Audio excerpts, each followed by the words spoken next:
Pernah nggak sih ngebayangin hidup tanpa energi? Kompor nggak nyala, lampu padam, air mati. Semua hal kecil yang biasanya kita anggap biasa mendadak terasa berat. Sebenarnya dari mana sih semua energi itu datang?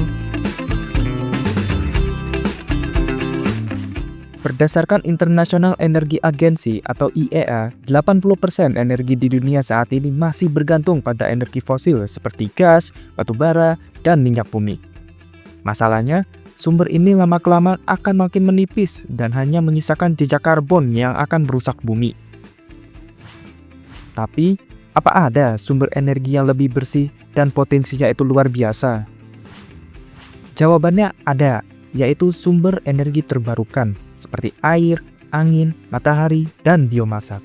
Bahkan, menurut Kementerian ESDM pada konferensi pers tahun 2023, Indonesia memiliki potensi EBT sebesar 3.686 gigawatt. Tapi sayangnya, ini baru dimanfaatkan sekitar 2% saja. Lihat sekeliling rumah. Semua alat kita seperti lampu, pompa air, kulkas, kompor, semua butuh energi.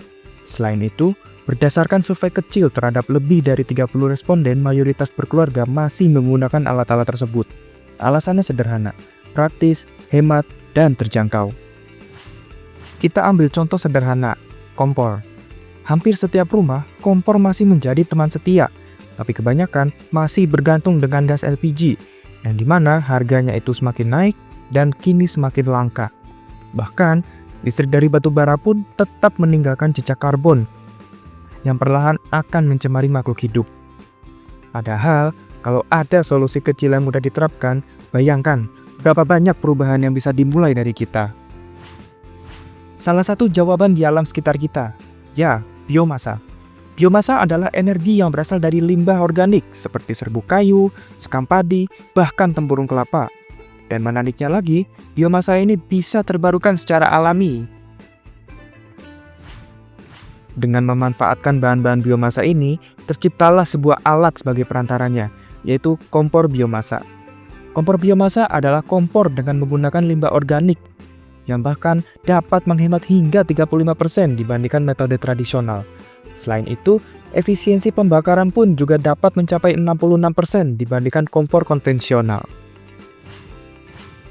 Sebelum bahas lebih lanjut, kita flashback sebentar ke tahun 2017, di mana ada seorang profesor yang sudah berupaya memanfaatkan energi biomasa ini. Bahkan, sejak 2007, beliau telah melakukan banyak penelitian untuk mengembangkan teknologi biomasa ini, berharap bisa mengurangi ketergantungan kita pada energi fosil. Namun, seperti yang kita ketahui, pengembangan itu tidaklah mudah. Biaya produksinya yang tinggi dan kurangnya dilirik oleh pemerintah membuat adopsinya terhambat untuk masyarakat. Balik ke masa sekarang, kompor biomasa tentu bukan untuk menggantikan kompor konvensional sepenuhnya, tetapi bisa dijadikan pilihan alternatif, seperti saat kelangkaan gas LPG, daerah yang sulit akses gas LPG, atau rumah hemat energi. Langkah kecil itu bisa menjadi pemicu perubahan yang lebih besar, asal didukung oleh edukasi dan dukungan dari pemerintah.